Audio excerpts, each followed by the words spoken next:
Hey everybody, how's it going? My name is Liam, this is my hobby room, and today we're doing a review. We are reviewing the HGUC P-Bandai 1:144 scale Gelgoog Vertex, otherwise known in Spanish as El Gugarino. That's not true. This is a very simple high grade based on the HGUC Gelgoog that came out way back when. Basically the same Gelgoog with a few extra pieces and some remolded parts, and other than that it's the same thing. So if you've built the Gelgoog, you'll have built this. But there are some cool extra pieces and I want to customize this one, so we'll talk about that a little bit later. But here's the kit overall. It's very nice. Bing bong boom, goes together real quick. Very simple, not a lot of little intricate details and stuff, but I kind of like that with these kits. I like the big flat surfaces. I like them big and flat. So you can do all your painting on them. That's really nice. I like that. It gives the paint a little more opportunity to shine than when there's all this, nonsensical surface detail. I like on some of the newer kits, which, not throwing shade, those are fine too. I'm not saying they're bad. It's just this is what I prefer. I just got out of a shower, so I'm dripping water everywhere. It's not sweat. It might be sweat. Do I need a doctor? This box is chock full of stuff, so I'm gonna lay it all out for you right now. Here is the P-Bandai Gelgoog Vertex with everything it comes with, and as you can see, it comes with a whole bunch of stuff. There are 6 hands, which is kind of cool. It's kind of nice, and there is a whole bevy of plasticky bits and accessories that we can go over in just a sec here. So you are getting a whole bunch of extra plastic you can use for your other customizing projects, or just, bits to practice on, whatever. I don't know what you're gonna do with them. You can do whatever you like. I wouldn't recommend eating them, but you can do anything other than that. Let's take a quick look at these accessories first. So here we have 4 different options for a beam rifle, which is kind of nice. You don't often get this many choices with a single kit. So first up we have the original Gelgoog beam rifle in all its original glory. It's 2 halves slapped together with a barrel put on there and the scope attached as well. There are no clear parts or stickers for the scope, but you can always put those on yourself or use aftermarket parts, whatever. I'm sure you've got some by now. Next up we have another Gelgoog beam rifle. This is a later in the war version, I believe. I can't remember where this one originates from, but it's a really nice design.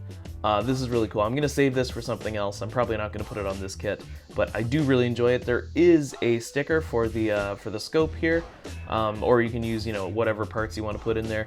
But yeah, looks pretty good. Because the Gelgoog Vertex is pretty much the Johnny Ridden Gelgoog with just a few extra accessories, it comes with Johnny Ridden's hand bazooka thing. There's a scope mounted on the side here, and there's an ammo mag, I don't know, whatever you call the thing that holds all the rockets. But it does have an opposable handle, and as you can see, it comes with a holding hand for the left hand, which is kind of nice. That isn't really that common anymore. And also included is this beam rifle here, which is from Quess's Yakdoga from Char's Counterattack, which you can now watch on Netflix, kind of cool. It comes with a holding hand specifically meant for this one just because it is from a different kit, so it's got a different peg than the regular Gelgoog does. It's hard to say that word so many times. This thing is lacking its thumb though, so you have to take the thumb from the right holding hand to put that in if that's what you want to use. Or you can scratch build a thumb and 3 fingers and put on here. This thing has 1 point of articulation. It's got a big ol' handle. Just looks kind of weird, but anyways, cool looking beam rifle. You also have the magnificent Gelgoog shield, which is pretty dope. This is the little attachment point here, so you can attach it on either one of these pegs.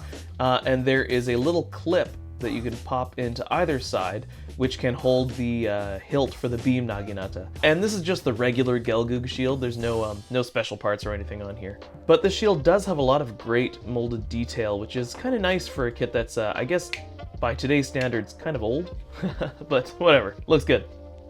And here is the beam naginata. The regular Gelgoog comes with 2 yellow beam effect parts, but this one, as you can see, are translucent blue. That's kind of nice. And then the hilt itself is just 3 pieces. It's just the 2 emitters on either side and the handle here, but they're molded in red when it is supposed to be yellow, so you'll have to paint that, obviously. And there's a mold line running down each side, so you can sand that down and then scribe out the little connecting pieces in the recesses. But yeah, it looks good. It's very hard to hold this in the hand. It just slides around. I'll show you that in just a sec. This thing is kind of hard to hold in the hand. It's very loose, especially once you get the beam effect parts on there. As you can see, it's just gonna weigh the part down quite a bit. So you might have to glue it in place or use some sticky tack, but that's, something you can choose to do if you so wish. Also included with the Gelgoog Vertex is this double-ended beam saber here, which is kind of cool. So it does have a bigger gauge than the regular high-grade beam saber, so you will be putting a 1:100 beam saber in there, which is pretty large. It's pretty big. So that's kind of nice. It also comes with the Gelgoogle's combat knife, which can insert another beam saber effect part here, which is pretty cool. It's kind of nice to have. It's a fun little bonus. There are a whole bunch of other parts that it comes with that we'll take a look at in just a sec, but these are kind of the standouts, I'll say, out of the extra bits. And as far as extra hands go, you have a left splayed open hand, which is really nice, very dramatic looking. You have your right trigger finger. You got two generic holding hands that are for the beam saber and other random stuff. And I did mention already, but you get the left trigger hand as well, and part of a right trigger hand for the Gelgoogle's beam rifle. This will require you to put an extra thumb and 3 fingers on there. And as you can see, as I'm showing you these, you only do have 4 hand coverings, so you can either take some from an existing kit. It wouldn't be hard to scratch build that, or you can just not use the ones that are missing hand covers. You have a bunch of polycaps left over, which is kind of nice if you like to do any modification or scratch building, so you can save those or throw them out. It's up to you. The world is your oyster. And the Gelgoog Vertex does come with a very simple sticker sheet. There's 2 white bars here, these stickers, that I'm not really sure what to do with. I think they're just marking stickers you can put pretty much anywhere. There's a black one for the mono eye track. And there's a mono eye sticker here, and then the one I've used here is the sticker with the mono eye attached on there. I just did that for the review. I'm probably going to drill that out and put a little gem in there. And then there's 2 metallic green stickers you can use for cameras. Alrighty, and now you've got a bunch of extra parts. Let's dump these out and take a quick look at them. There's so many. Not all of them are immediately useful, but you've got an interesting arsenal if you want to use any of these for customizing. A lot of them are left over from the Gelgoog itself. So there's a bunch of different Gelgoog parts. There are a few parts of the Gelgoog / Gelgoog Vertex, which are the, on the Gelgoog, these are the shoulders, and on the Gelgoog Vertex, it's part of the backpack. They're just the front-facing halves, so there's those. You can use for whatever. I believe this is the torso block from either the Gelgoogle or the Gelgoog Jaeger. I'm going to say it's the Gelgoogle, though. And here is the Gelgoogle's backpack. So that's kind of nice. Just doesn't come with the fuel tanks, but you can do that yourself. Here's the front part of the Gelgoogle's round shield. It is missing the backing and the handle, but I'm sure you can still get some use out of that. There's a bunch of thruster bells in here, which is really cool. These ones are actually optional parts for the Gelgoog Vertex's wing binders. So right now you can see I have the 2 thruster option in there. You can also replace that with the smaller 3 thrusters. I just kind of like this one. I think it looks fun, but you can pop these in there if you wish. And then there's just a whole bunch of extra stuff. So just know you're getting a whole bunch of extra pieces in this kit. It's a lot of fun to kind of mess around with these. You got lots of different Gelgoog hats. So that's kind of nice. Okay, so before we start with the articulation, I'm just going to take off this backpack because it is kind of hard to move it around without it. And you may notice the legs fall off just because I had to do some modification inside, so I had to remove the pegs so they're really easy to come out. And that's because I'm going to glue them in place when it's done. Moving right along, the head would go all the way around, but it's hampered by the design of the armor. You can look up about that far, look down about that far. If you pop off the Gelgoog's hat, you can move the orientation of the mono eye to either side. The arms go all the way around. Pauldrons are on a separate joint and can move up and down. And the arms move forward like so. Arms go out about that far and up about that far. Biceps swivel, they have a 90-degree bend, and the hands are on a ball joint. Torso moves all the way around like so. There's a nice ball joint in there that can get you all kinds of fun movement. So I guess that's an ab crunch? The front skirts on the diaper can move up and out of the way. And that lets the legs come all the way up about that far. They're on ball joints in the hips here. Double jointed bend at the knee to go all that far back, and the feet are on ball joints. Onto the Vertex backpack. This panel on the backpack opens up to reveal a missile pod. It's not actually on a hinge, but you can kind of push it in here and make it look like it's on a hinge. The fuel tanks are on an offset peg here, not a ball joint. So they do move a little bit, but not very much. Now the wing binders, they can move all the way up like so. Wow, that looks fun. They can go all the way around like so. And then there's also a bend, so you can kind of angle them in a way that looks fun and dynamic. And the backpack is connected with this single peg here. So anyways, that is the articulation for the Gelgoog. So majestic. Now balance-wise, this thing stands really well just because it's got these massive bell bottoms and huge feet here, but it does look really good on an action base. Remember? I said that would happen. Okay, let's just get you back in there. Come on. Doing a review here. But you'll notice in here that there's no actual hole for a action base connector, and usually action bases nowadays connect with a 3mm peg that just goes right up into the crotch here. However, this is an older kit, based off of an older kit, so you're going to have to use this forked piece here that comes with every single action base. You just slide this up here on either sides of the hip joints, and it does prevent you from closing the legs too far or spreading them too wide.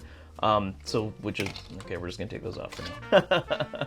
So this does restrict movement a little bit, but it does allow you to put it up on an action base. And because the legs are so big anyways, they don't really need to move that much. So you're able to see some of the poses you can pull off with this thing. It's not super flexible. The articulation is fairly basic, so the poses you're able to get with this thing aren't anything really to write home about, but I think the design itself speaks to a fairly stoic pose. Like, it's not really the most dramatic looking poses you can pull off with this thing, and I don't really think you need to, but I know there are the Robot Damashi figures for this for the Gelgoog that I'm sure can pull off more dynamic poses, but I think this thing looks great as is. It's got a lot of shelf presence, and as you know on this channel, I really don't care about articulation. I only show this part because well, you know what?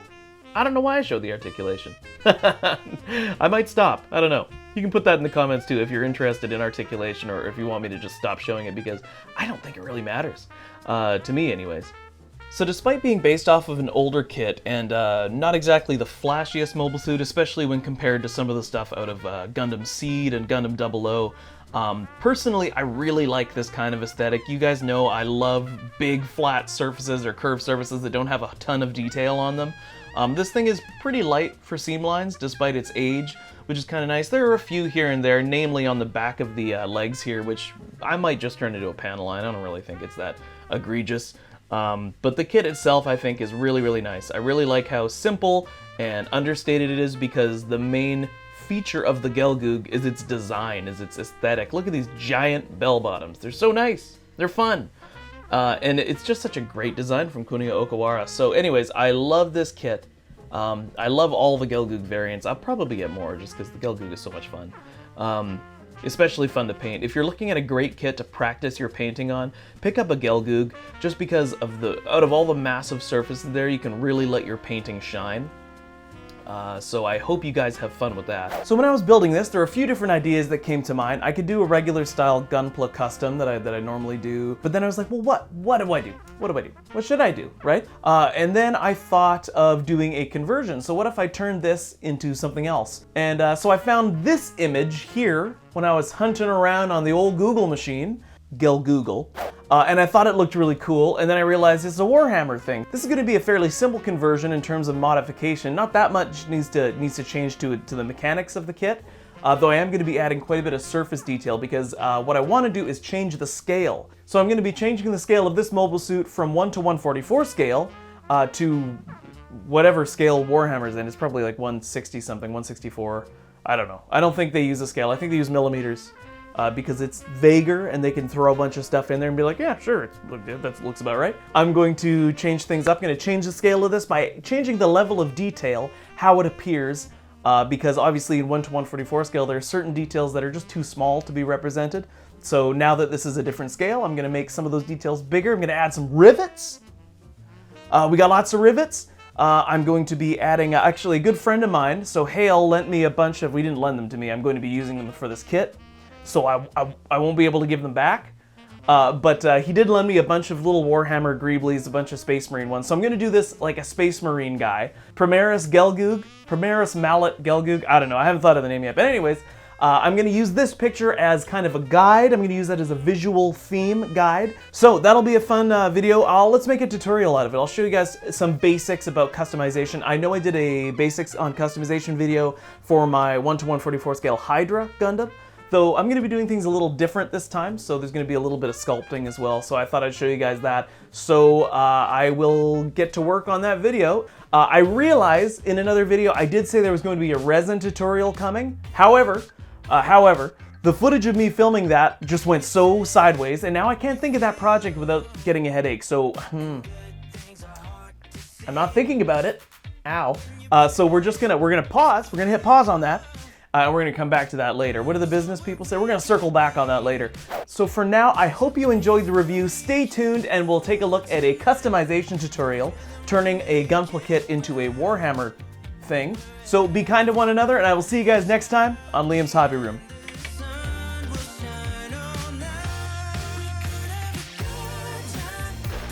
Ow.